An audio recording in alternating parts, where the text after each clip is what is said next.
Good morning, good afternoon, and good evening, everyone, wherever in the world you are. And of course, thank you today for joining us with our second keynote speech of day 3 of SpaceGen United.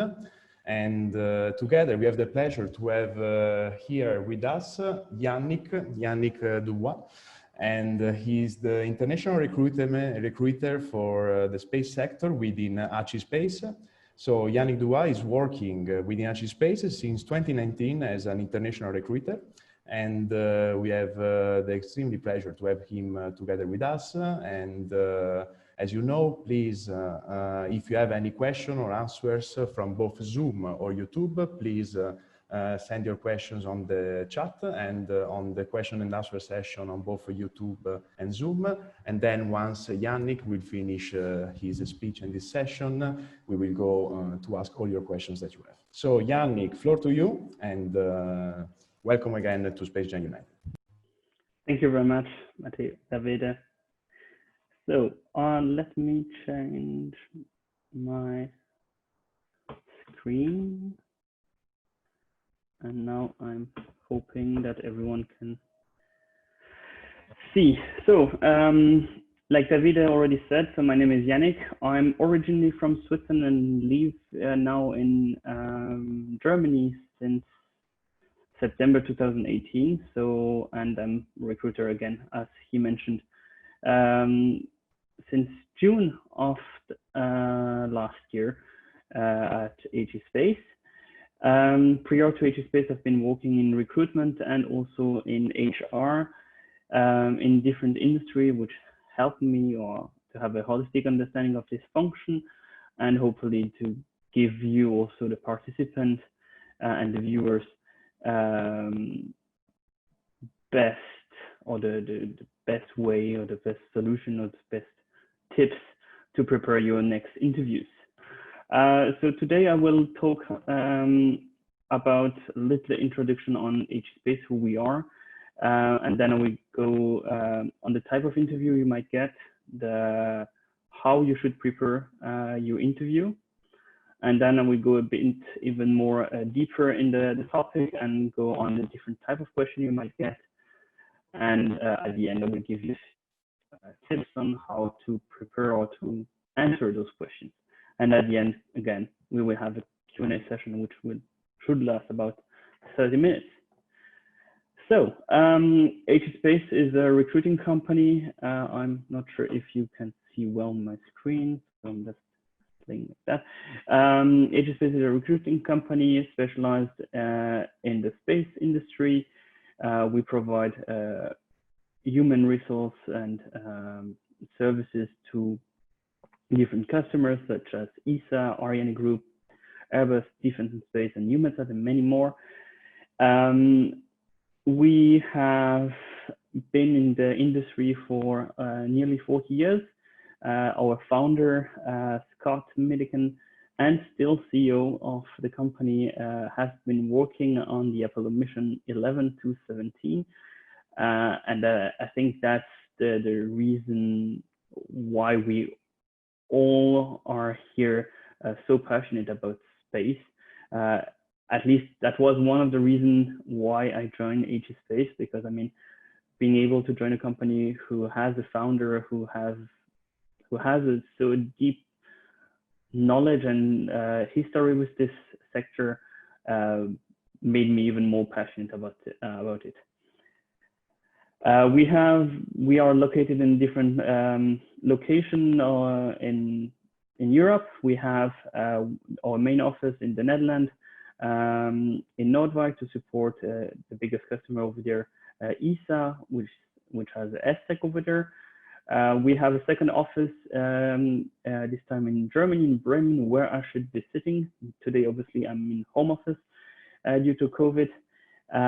This is more to support Airbus and Ariane Group, and we have a second location in Germany to support EUMETSAT and ESOC, so again ESA, but the operation center in Darmstadt, very close to Frankfurt, for those who know where Germany, a little bit of Germany. And we have now quite a new office in Toulouse since the 1st of July, so it's very nice to see us grow. And all those other blue points we have on the map are location of our customer or employee who are working there. So yeah, you can have a good understanding or feeling of how widely we are located. But we are not here just to talk about HSpace today. We are here for you to, and in order for me to give you some tips on preparing your interview.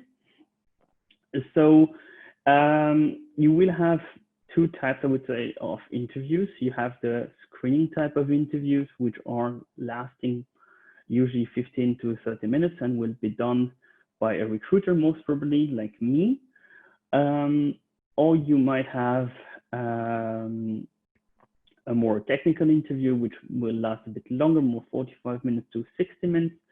There, the chances are very high that you will have at least one representative of your the team who you will be working with, or your manager even.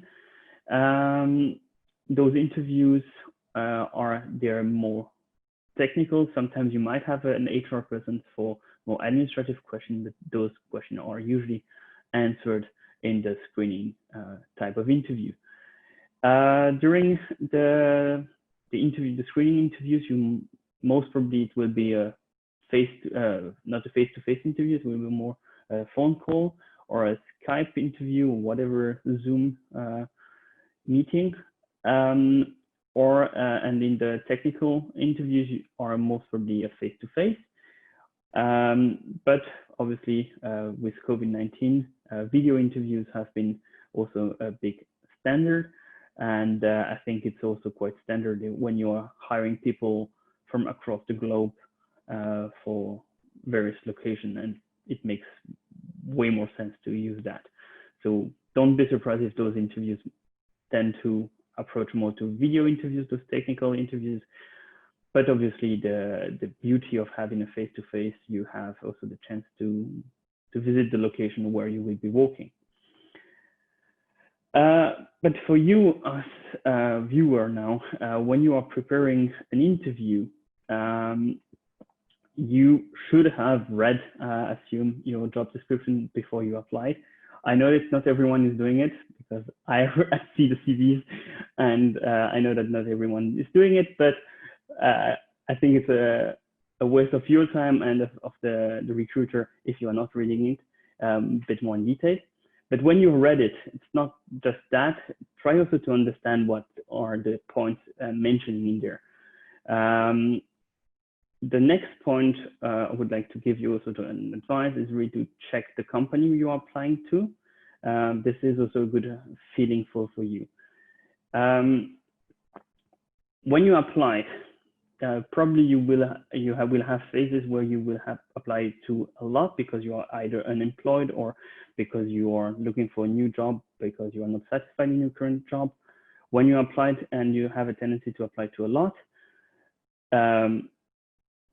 try to create a list of the position you are applying to, as it will help you to better manage when a recruiter is contacting you, to have again an overview of the position you applied, and try to have a screenshot, a PDF, or whatever you feel free to have it, but that you have a copy of the job description you applied to in the past. I'm saying it because you will feel much more confident when the person will ask you a few questions. If the job description is not anymore online, which is most probably going to be the case, as the recruitment process might take a bit longer and sometimes positions are not online anymore. So if you can come back to this position, you are way more prepared, and you will feel less embarrassed to ask the recruiter to ask, oh, could you send me again the job description? That might be a bit feeling you a bit less prepared and less professional. Other websites you could do, or other sources you could check, are like social media, obviously, but also any news you can find online on the company. This is more for a deep dive when you have not a screening interview, but more a face-to-face, like a technical interview. And then you have also the opportunity to check sometimes the interviewer. Go on LinkedIn to find it, yeah, but don't contact the person. Do your job, screen him or her. No need to do any further contact, because it might not seem very appreciated. Here I have again a link for you to go and have a look on other way on how exactly you could decode a job description. And this will be also true for the rest of the presentation. You have a link regularly there for you to join, and assume the presentation should be shared in the future, but I also can at the end share it, at least for the people on Zoom, to have those links if you are interested. And now why is it not working? No, it's working. The next slide would be on the preparation for the interview. Another aspect which is interesting for you to prepare is to know few admin stuff. This is mostly for the screening interview. It's good to know your notice period on top of your type of question you might have. Have an idea, general idea of a start date when you could be able to start, especially true when you are moving around to a new country, like I did, because visa process takes some time, and finding the apartment in another country might also take some time. So depending on if the company can provide you also with relocation support, this might be a bit easier. But if you are completely on your own, try to organize yourself a little bit of a buffer in terms of maybe being there a few more, maybe a week if you have the luxury to do it. I did it with only the Saturday and the Sunday before my work started, so it was okay, it was manageable, and I know people who are doing it. But by experience, I can say it's way more interesting to have a few more days before, because you have a lot of admin to do. Another aspect which is interesting to check is also salary. I know salary is not the most important aspect, but have a general idea on what the salary structure are in the country, especially when you're again moving abroad. I come from Switzerland, where the salary structure are quite high. Moving to Germany, where I knew that my salary would be much less, but I also knew that the living costs are much lower. I knew that because I had the chance to do my studies also in Germany. But a good way also to check it, you have those two websites, those two links to find nice information. And in order to find the salary structure of the country, you can go on Glassdoor. The salary there are sometimes a tendency to be a bit higher than the reality, but it's always a good start to have at least the range where you could be. And if you don't find exactly the company you are working with in exactly the same title, I mean, I'm sure you are clever enough to find out similar company who have similar title to find a general idea on what's the salary expectation for those positions. Okay, that was the preparation for the interview. But what happened when you are in the interview? When you are in the interview, you will have different types of questions. The first type of question are fact-based. Those type of questions would be most probably in both interviews, like a screening or a technical interview. The goal there is really for you to feel a bit more comfortable to get it, because those questions you can prepare a little bit in advance, and sometimes those questions are also the stuff you should know, because you know your CV, you know your experience. So those are quite easy, like tell me about yourself, present, walk me through your CV. Those are easy questions for you to prepare, and yeah, those should not be an issue to present yourself. Don't go too much in detail when they ask you, walk me through your CV. Don't go too much in detail in there, but yeah, walking through, like give the main steps which you think are most important for it. The next type of question are behavioral or hypothetical questions. Those are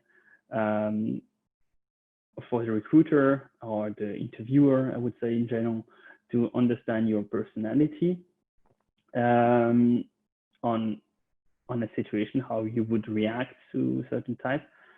An example, I will come back to this example a bit later.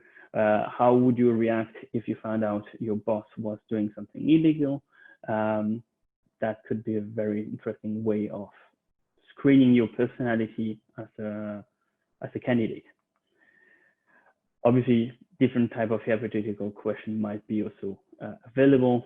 You can find them online, but I mean, it's not the purpose to go over all types. Today, it's really more for you to have an understanding of how it could work. Then you have the unexpected questions. Those are the, I would say, sometimes famous questions from Google or a big firm when they ask you you don't understand why they ask you those questions. There it's again to understand your personality, but also and mostly to understand your thoughts process. So, okay, would you rather live on the moon or on Mars? Okay, my answer would be maybe, I don't know, Mars, because I think it's a very interesting planet. It has a lot of similarities with Earth, or based on the research we have so far, it has more similarities with Earth, and therefore I would be interested to go there to even explore even more or whatever. The idea there is really to understand why you chose that reason, not just the blank answer. It's really to understand the thought process. Which books you've read? Yeah, this can be useful for your personality to understand. Okay, sometimes you are reading more like because you are so much passionate about your stuff. Don't lie on those stuff. It's really more for you to, for the recruiter to try to understand, okay, who you are really without you trying to cheat. So, and you don't have a right or wrong answer. And finally, the last type of question are the follow-up question.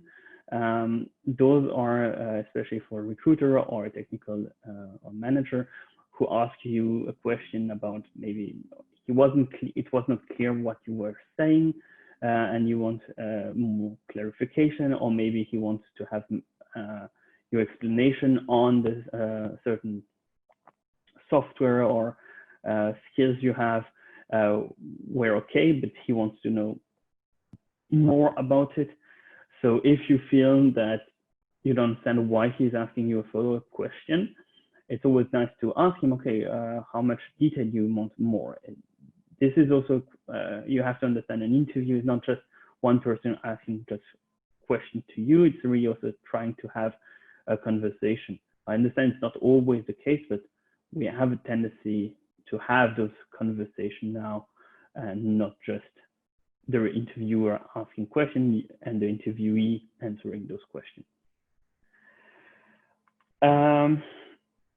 And now I would like to start a bit more on how you should answer certain type of question. So you have a STAR model which STAR states for situation, task, action, and result. Those are very good. It's a more thought process or a metrics you could use to answer behavioral and a hypothetical question. Again, you have on thebalancecareer.com a very nice article which go a bit more in depth if you want to have a reading aspect and you don't just want to watch me telling you about it. But yeah, that's you can find it out. I was mentioning at the beginning, in the slide on hypothetical question, I will go back on this. How would you react if I found out your boss was doing something wrong? I will do today the interviewer and the interviewee. So if someone asks me this question, my first, I would listen. I would be surprised, obviously, by that kind of question. And then I would try to figure it out and ask the interviewer, does he have any particular situation in mind, or should I go completely on my own with the imagination?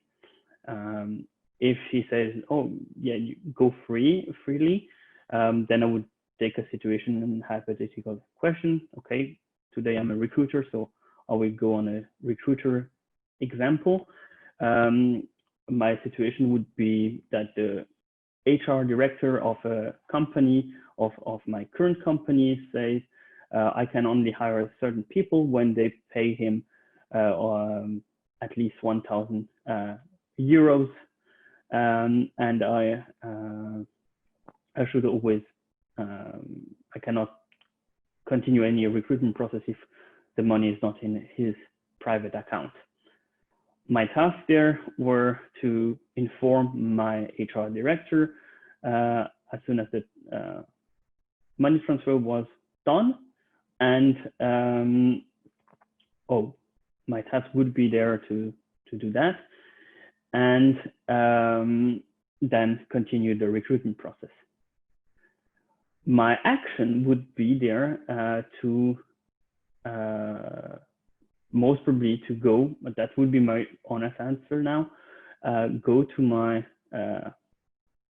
the boss of my boss, like the CEO of the company, as we are taking the HR director, and going also to the police or any legal aspect and say, okay, this is happening. And by saying that part already, I'm already saying that I would go so externally. Maybe the company might not like that aspect of me going externally because they don't want to go public, and obviously going public with such case could be very negative, bad press for the whole company, and they don't want that, and they would expect me to never say something like that and would prefer just me to go directly to the company. But maybe the recruiter analyzing then this answer would also say, okay, no, his situation is so extreme in a certain way, we could allow that, and we think it's actually the right way to do it. And then the result would be me saying, okay, I'm resigning if I realize that my CEO is actually not doing anything and is actually okay with the action of my HR director. And even more, my second result would be to even be a witness with to any court if something like that should be prolongated by legal action. Again, that might be a situation they would be surprised or they would not like it to hear, but maybe they would also be happy to hear, okay, I would send my resignation only if I realize that the company is backing that situation. I could have also said directly in the action after telling my boss and going out to public and sending also my resignation. That could have been also my action. So you will see that this is really more in order for you to help to structure your answers. This example is obviously quite extreme. I'm quite sure you will not have that kind of question, but you never know. You could also have a situation, okay, you say, the person is asking you that question and you say, actually, I had a similar situation in the past.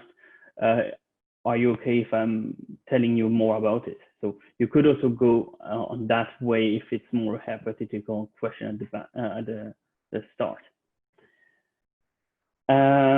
So that's a bit my example, through an example, how you should or could answer a hypothetical question. The last type of advice I would give you on how to reply to a certain type of question is the elevator pitch.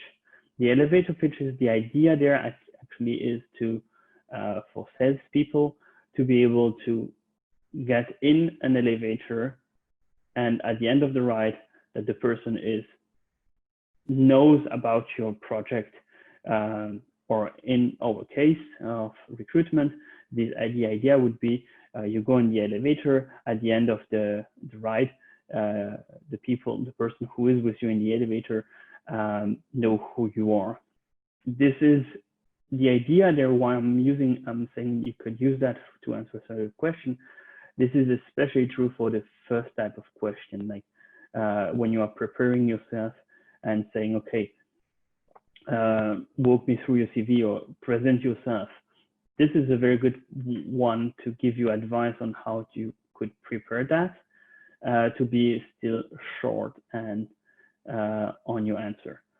For example, I did it very briefly at of the presentation. At the beginning of the presentation, I was saying, "Oh, I'm Yannik. I'm from Switzerland. I live in Germany. I'm a recruiter for 1 year now with AG Space, and after prior to that, I was in HR and in recruitment in other industries. I'm here to help people to better prepare themselves for interviews. It's quite simple. It takes about 55 seconds to answer, and hopefully it should stay in mind of the person who is asking you the question. Again, there you have again a link for you to be able to have more details on the elevator pitch. Good, and that would be it from my side on the presentation. So I'm free to go to the Q&A part. David, yes? Yes. Davide? Yeah, yes, perfect. fantastic. Yannik, thank you very much for your presentation. And honestly, I got also lots of tips from my side. So it was really interesting. Thank you very much, Yannik. And I'm sure that also our delegation here got lots of inspiration from your speech. And in fact, we have really lots of questions for you, Yannik. And I will start from some Zoom questions that we got from our delegation. So the first question for you, Yannik, is the following from Zarina. She's living in Sweden. And the question is, hey, Yannik, before applying for a position, would you recommend contacting the hiring manager for an informational interview to figure out the company before the formal interview process?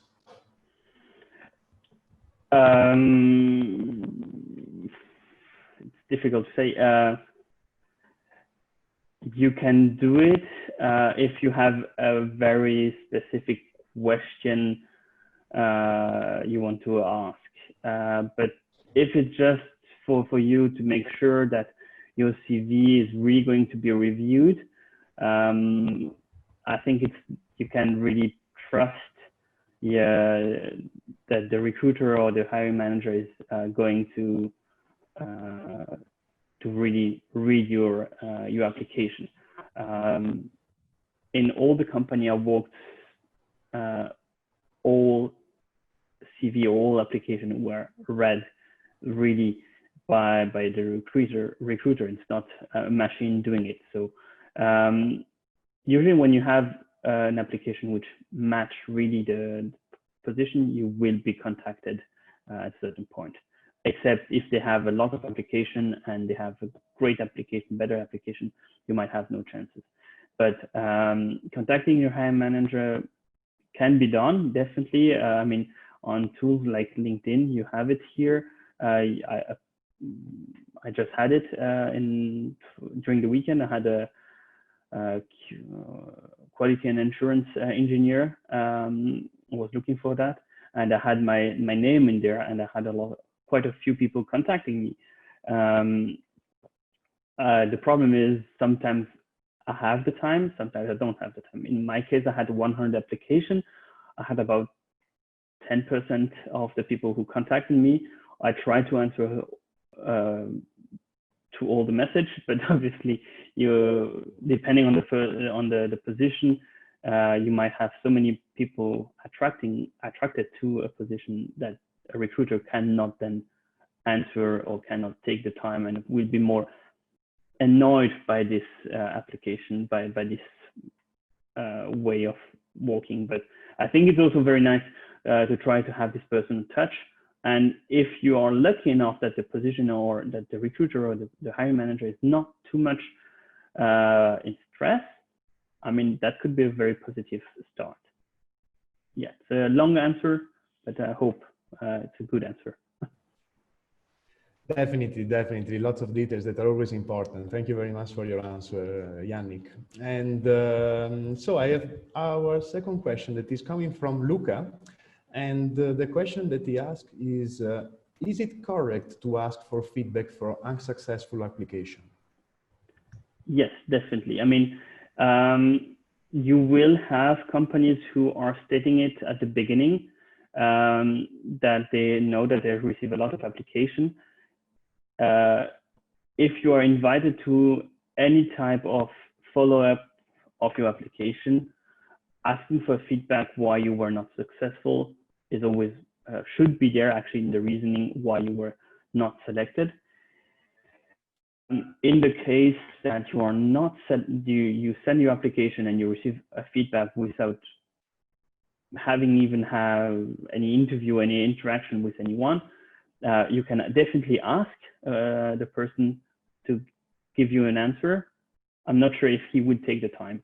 I usually try to give to come back and give my feedback. I did it with a few people. I came back and helped them also to rewrite a little bit the CV to be a bit more appealing. You might get those type of recruiter, but you might get the type of interview recruiter who have so many applications. And like now I have like a period where I have a position which are very attractive and therefore have not a lot of time to dedicate to a lot of people on extra staff. But if I'm in a period where I'm a bit more time, I'm always more than happy to help the person to give them an answer on that type of question. So yes, feel free to ask for feedback, especially if you have been involved in a bit further recruitment process, like they ask you to fill the further documents if they had a screening call with you. Yes, there definitely you should ask for feedback why you were not successful. I agree completely. Thank you for your answer, Yannik. And yes, I got also from previous job applications that I did, some feedback that I got were really useful to me as well for my future applications then. So I completely agree. And so perfect. Another question that we got is from Florian from France. And the question is, what are your tips about making a spontaneous job application?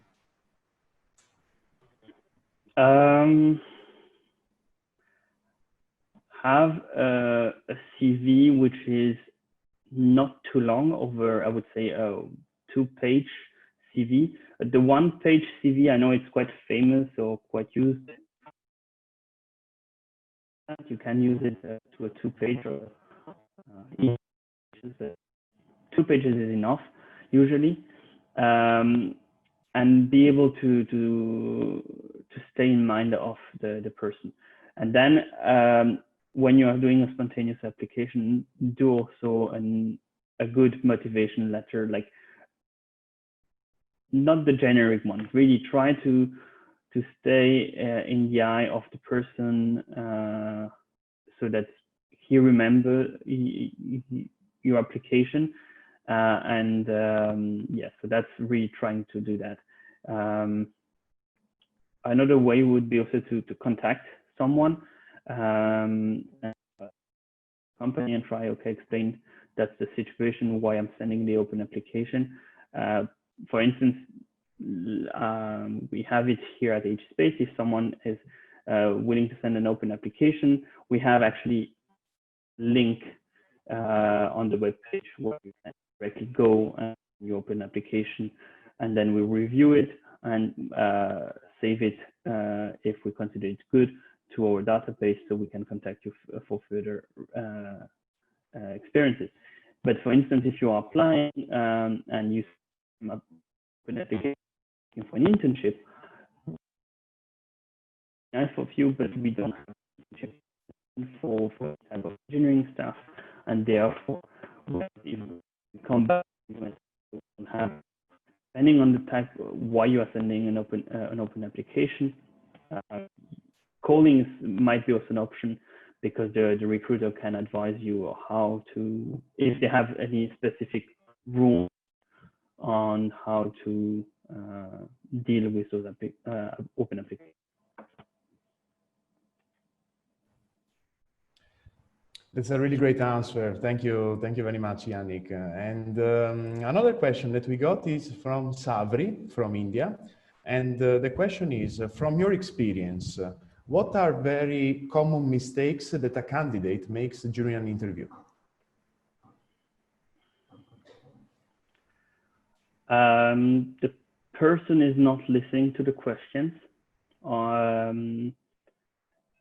I have that really, or sometimes the person is talking. I know I'm someone who talks a lot, and that's also a good reason why I'm here as a recruiter and doing a presentation. But when I'm asking a question like, could you walk me through your CV, and you start to talk for 20 minutes, it's it's not very good. So yeah, talking too much during an interview, like, understand that this is a conversation and you should not do a monologue during the whole time. Another type of stuff, what happened, let me just think about it.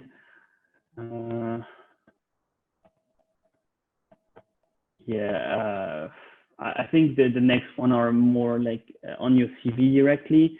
If you, I don't know, if I'm asking you a question on your current experience or last experience, and I realize that your CV is either not up to date or has a big mistake.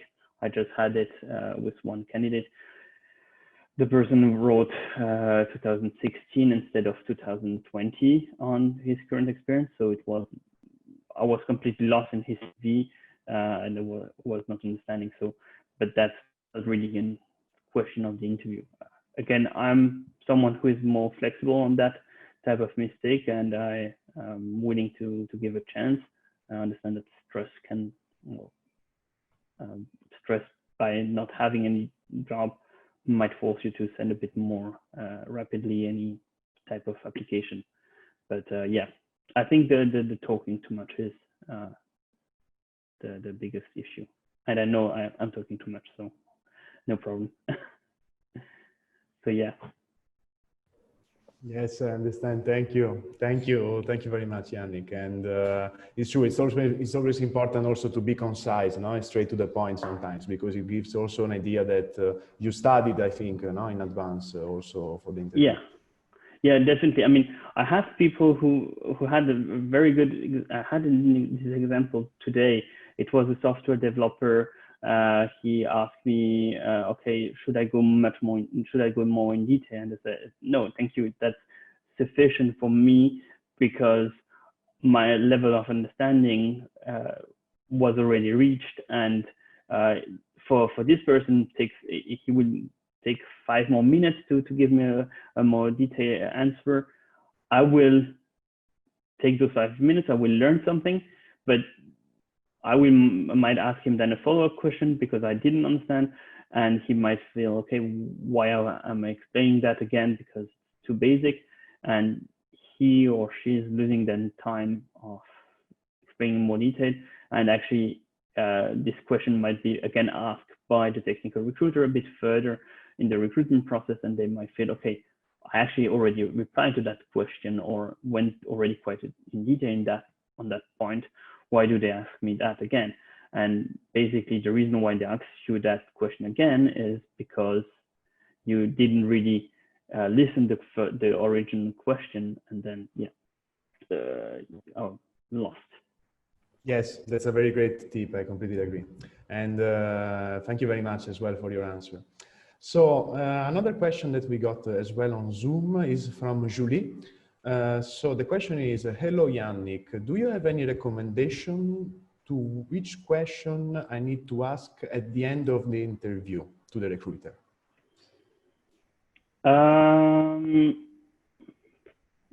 You have, you have the very easy question. If you have really no question, I have always the simple question of asking, okay, what's the team size, or that type of question when you are really unsure. But usually when you are doing your search, especially on the job description, decoding the job description, it might be the case that you have actually just a question on, I don't know, you don't understand what is a section. For instance, for in my case, we're always talking about section at ESA.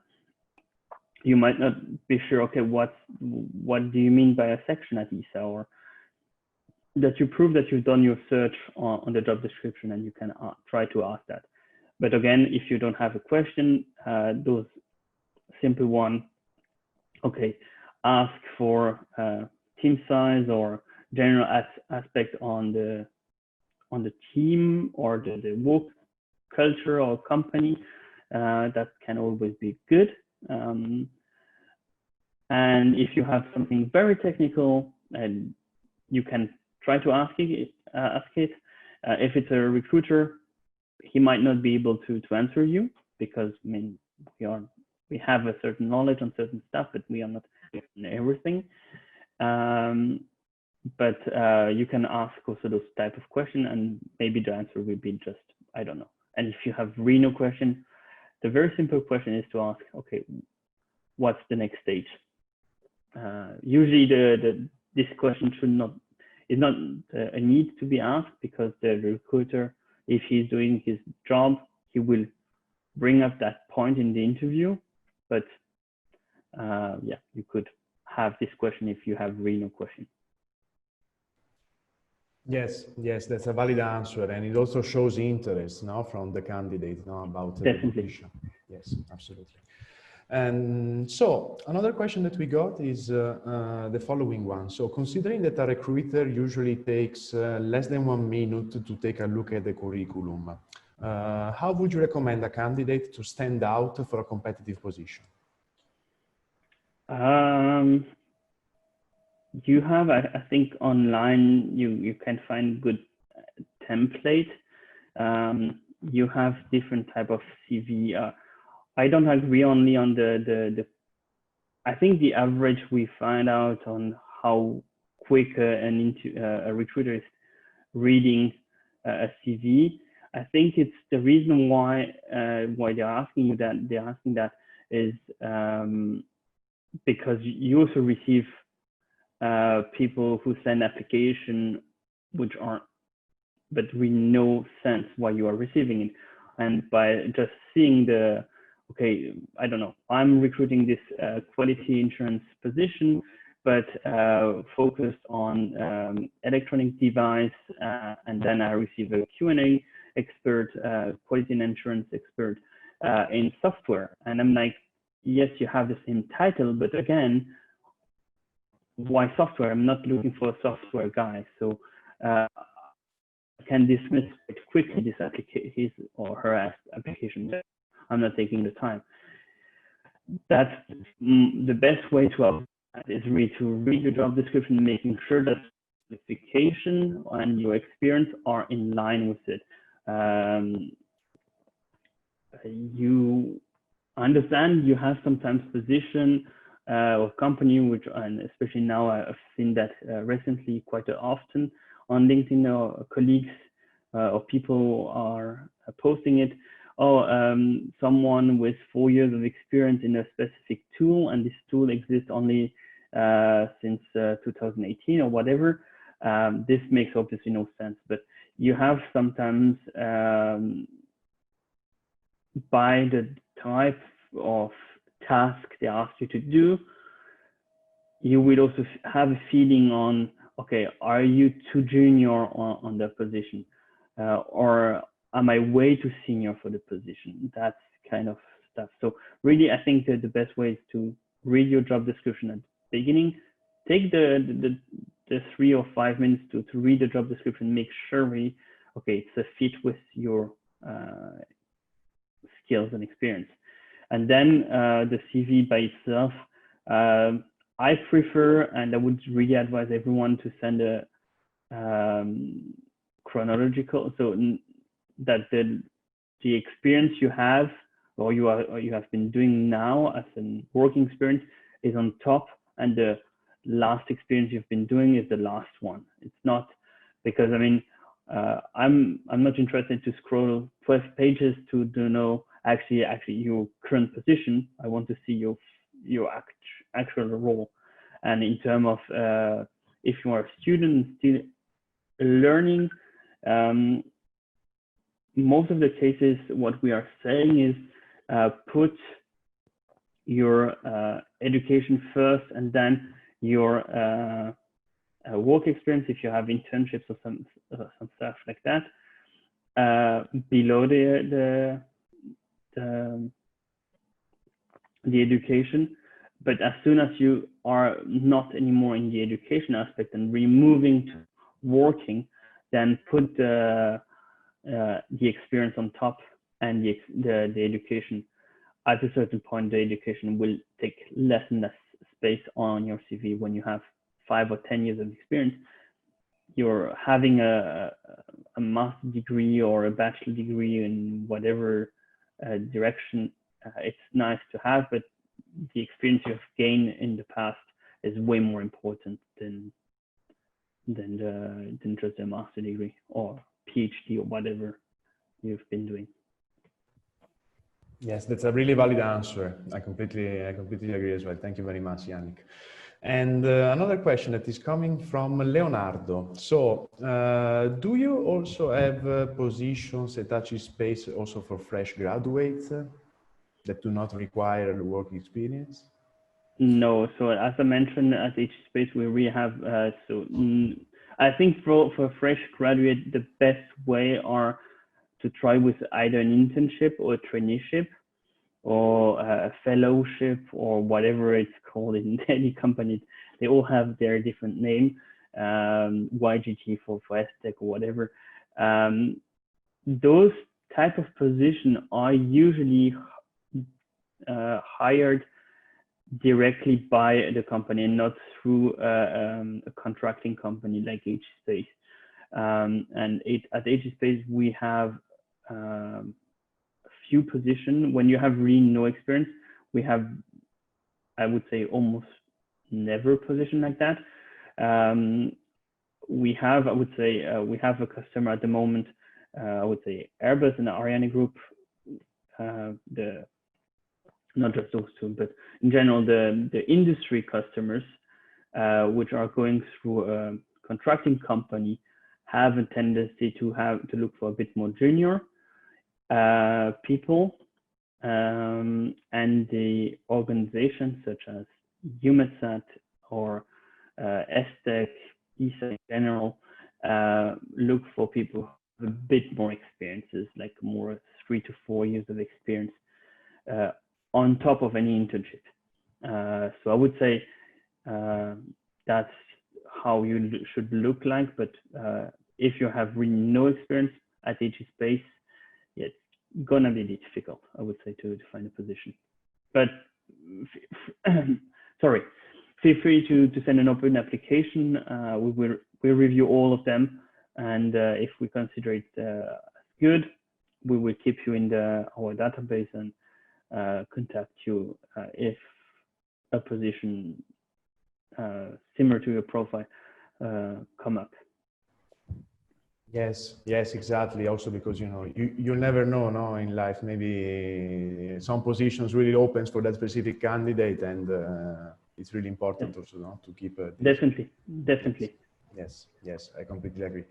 And another question we got from Charlie, especially during this challenging time that we're facing, everyone, for video interviews then. So what advice do you have from your experience for sounding natural during a video interview? Sorry, for the video interview, what do Yes. you, could you just repeat the question? Yes. Which advices do you have for sounding natural during a video interview? Okay. I have no idea. I mean, yeah, I would say, yeah, I mean, Or what are you searching from a candidate? You know, maybe to sound less stressed. so sounding natural. I mean, when you are doing an interview, it's already not very natural to do it. I mean, you are trying to sell yourself, so I understand that you are never completely natural. Obviously, the recruiter is on an easy spot there, because I mean, we do it on a regular basis, and we are quite natural there. But for the recruit, for the person there, I mean, be natural, be like you would be on a normal face-to-face interview with a person. Stay formal, I would say. Don't be just like, I mean, you don't have it in English, but be informal in a certain way of talking to the person. But yes, feel relaxed. And in terms of video interview in this challenging time, a good advice is really to make sure to have either a decent internet connection, but the most important part is to make sure that your sound is okay. So like having headphones, whatever you are using, and be in a room or a space which you don't have too much background noise, so that you are, or if someone is calling you, like a recruiter is calling like now, because I want to schedule an interview and I'm reaching you and you are in the middle of the street or in public transport, just say, okay, sorry, I'm in public transport. Do you have 5 more minutes, or do you have a few minutes me to be in a more quiet place? So quiet place, I think it's the most important part when you are doing a video interview or any interview. And sounding natural, I have no good advice on that. Sad, man. It's by doing it, you will learn it, and at a certain point, you will have so many interviews behind you.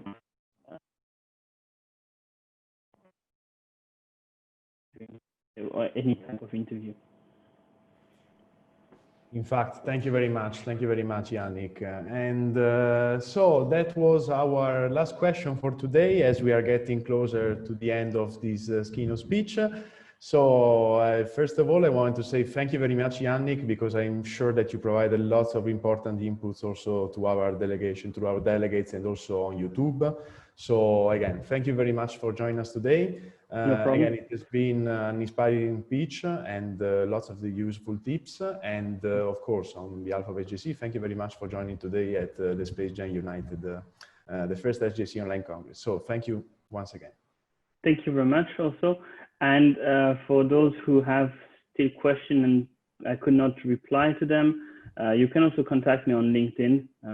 It should not be too difficult to find me there. So yeah, thank you very much, Davide, for moderating this